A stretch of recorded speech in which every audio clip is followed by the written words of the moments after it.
रात के करीब 12 बजे रहे थे। दिसंबर का महीना था। कड़ाके की सर्दी पड़ रही थी।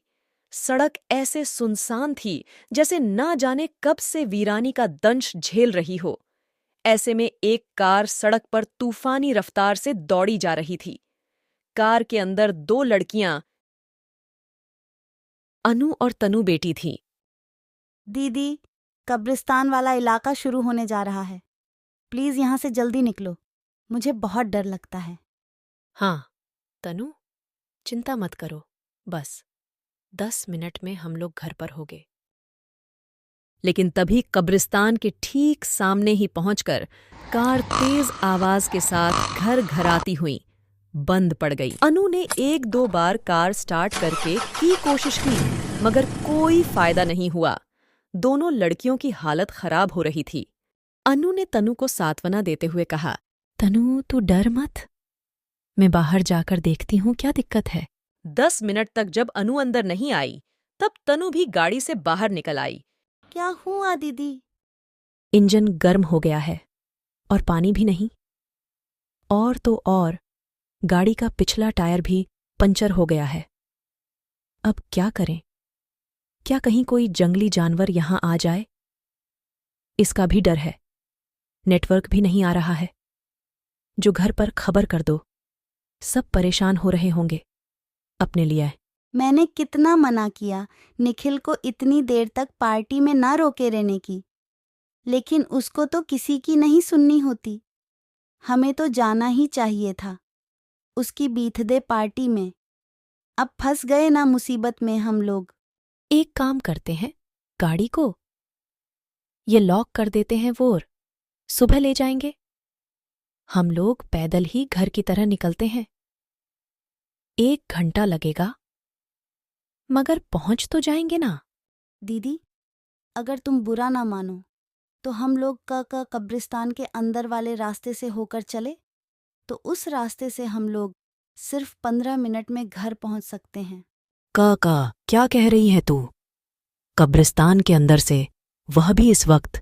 अनु सहमते हुए बोली। जानती हूँ दीदी, लेकिन भूत प्रेत से ज्यादा तो इंसान का डर है। आज की डेट में आप खुद ही सोचना, इस सुनसान सड़क पर अगर कोई गलत इंसान से सामना हो गया तो कोई हमारी मदद भी नहीं करने आएगा। इस वक्त जबकि कब्रिस्तान के अंदर से तो डर के मारे कोई जाने के सोच भी नहीं सकता। इस वक्त वही रास्ता हमारे लिए सबसे ज्यादा सेफ है और शॉर्ट भी। तनु की बात में दम था। आखिरकार अनु भी मान गई। गाड़ी को वहीं पर लॉक करके दोनों कब्रिस्तान में प्रवेश कर गई। कड़ाके की सर्दी के बावजूद दोनों पसीने से बतर हो रही थी। आखिर आधी रात को कब्रिस्तान से होकर गुजरा, कोई मामूली बात नहीं थी। आड़े तिरछे रास्ते से होकर गुजरते हुए दोनों तेज तेज कदमों से आगे बढ़ रही थीं। छोटी छोटी आवाज से भी उनका दिल दहल जा रहा था कि अचानक से उन्हें किसी औरत के रोने की आवाज सुनाई दी। दोनों के कदम ठिठक गए। घबराहट के मारे दोनों ने कि एक दूसरे का हाथ पकड़ लिया था। अनु कहती है, काका कौन है? कौन रो रहा है? तनु ने अपनी हाथों से एक कब्र की तरफ इशारा किया। एक औरत वहां बेटी रो रही थी। उसने सफेद रंग की साड़ी पहन रखी थी और बाल खुले हुए थे। उसकी पीठ उन दोनों की तरफ थी। ना चाहते हुए भी दोनों के कदम उस तरफ बढ़ गए। अनु कहती है, सुनिए। मगर उसने उसकी बात नहीं सुनी और चुपचाप उसी तरह रोती रही। इस बार अनु ने उसके कंधे पर हिम्मत करके हाथ रखा और बोली, अनु कहती है, देखिए, मैं आपका दुख समझ सकती हूँ, मगर आपको इतनी रात को यहाँ अकेले नहीं रहना चाहिए। आप चाहे तो हमारे साथ चल सकते। इतना सुनते ही उसका रोना बंद हो गया और वह औरत एक झटके से उसकी तरफ पलटी। उसकी शक्ल देखते ही अनु और तनु के मुंह से जबरदस्ती चीख निकल गई। उसका चेहरा पूरी तरह सफेद था। बड़े बड़े दांत बाहर आ रहे थे। आंखें सुख लाल थीं। खुले बिखरे बाल उसे और डरावना बना रही थी। तनु जोर से चिल्लाई, दीदी दीदी भागो। अनु के तो जैसे पैर ही जम गए थे। तनु ने उसका हाथ पकड़ा और तुरंत पलटकर वापस सड़क की तरफ दौड़ी गई। दी हाँफते हुए किसी तरह दोनों वापस गाड़ी के पास आ गई, लेकिन यहाँ दूसरा सरप्राइज उनका इंतजार कर रहा था। तनु अनु से कहती है, दीदी ये देखो। अनु तनु को कहती है, क्या हुआ तनु? तनु अनु से कहती है, दीदी जो टायर पंचर हो गया था वह तो बिल्कुल ठीक है। तनु ने कार के पिछले टायर की तरफ इशारा करते हुए कहा, और इंजन भी बिल्कुल ठंडा है। अनु भी यह सब देखकर हैरान थी, लेकिन फिलहाल यह सब सोचने का बिल्कुल वक्त नहीं था। वो दोनों फुर्ती से गाड़ी में बैठी और गाड़ी को तूफानी रफ्तार से घर की तरफ दौड़ दिया। घर के अंदर कदम रखने के बाद दोनों की जान में जान आई। घर पर उसकी माँ सरस्वती देवी और भैया नितिन उनके अब तक न आने से परेशान होकर अब तक जाग रहे थे। अन्नू ने उनको कब्रिस्तान वाली घटना बताई। सब लोग डर गए। सरस्वती देवी कहती हैं, देखो बेटा, आज जो भी हुआ उसे एक बुरा सपना समझकर भूल जाओ। आज के बाद दोबारा कभी उसे रास्ते से होकर मत जाना तुम दोनों। दोनों ने हमें सिर हिलाया और सोने चली गई। अनु और तनु शहर के रईस ज्वेलर देवी की लाल की बेटियां थीं।